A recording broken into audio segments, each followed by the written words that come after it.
Okay. చెప్పండి. నిన్న మా మామయ్యకి ఎవరో బెదిరించారంట ఇద్దరొచ్చి. ఇట్లా మిమ్మల్ని చంపేస్తాము.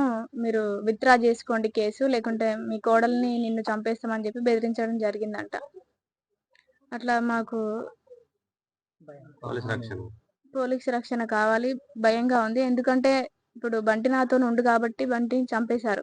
తర్వాత నేను వాళ్ళతోనే ఉండాల్సొస్తుంది గదా! వాళ్ళని గూడా చంపేస్తారనే ఇది ఉంది మాకు భయం. వాళ్ళు ఖచ్చితంగా మాకు ప్రొటెక్షన్ ఇప్పించాలి. మాకు పోలీసులు ఇప్పుడు వచ్చి ఏం హామీ ఇచ్చి వెళ్ళారు మీకు ఈరోజు వచ్చారు ఇంటికి? ఎలాంటి దాని మీద విచారణ చేశారు? మేము చెప్పాము ఇట్లా బెదిరించారు ఏంది ఇట్లా అని చెప్పాము. చెప్పిన తర్వాత గూడా వాళ్ళు నార్మల్‌గా వింటున్నారు అంతే. సరే ఓకే. పంపిస్తాము అని జెప్పి నార్మల్‌గా విని వెళ్లారు. అంటే మీకేమైనా హామీ ఇచ్చారా రక్షణ కల్పిస్తామని? ఆ! పంపిస్తాను నేను ఒకరిని అని జెప్పి చెప్పారు. అంటే మీకు ఎవరి నుంచి థ్రెట్ ఉన్నది? ఎక్కడ అనిపిస్తుందండి దేని మీద? మా ఫ్యామిలీ నుంచే ఉన్నది. వాళ్ళే బెదిరించడం జరిగిందేమో ఇంకెవరినైనా పంపించి మా మావయ్యకి అని జెప్పి అనుకుంటున్నా. అంటే ఏమైనా రియల్ ఎస్టేట్‌కి సంబంధించి ఏమన్నా కార్యకలాపాలు అట్లా ఏమన్నా వస్తున్నాయా మీకు? లేదు అట్లేం రావట్లేదు. మీకు తోడు ఏం ఏం కావాలనుకుంటున్నారు? న్యాయం గావాలి. న్యాయం అంటే ఎట్లా? ఏం కావాలి? ఫాస్ట్ ట్రాక్ కోర్ట్ ఏర్పాటు చేయాలి తొందరగా అని జెప్పి అనుకుంటున్నా.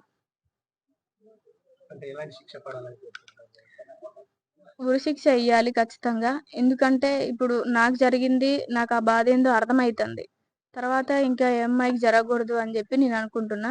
కఠినమైన శిక్షను అమలు చేయాలి వాళ్ళకి. ఈ హంతకుల్లో కుటుంబ సభ్యులే కాకుండా బయట వాళ్ళు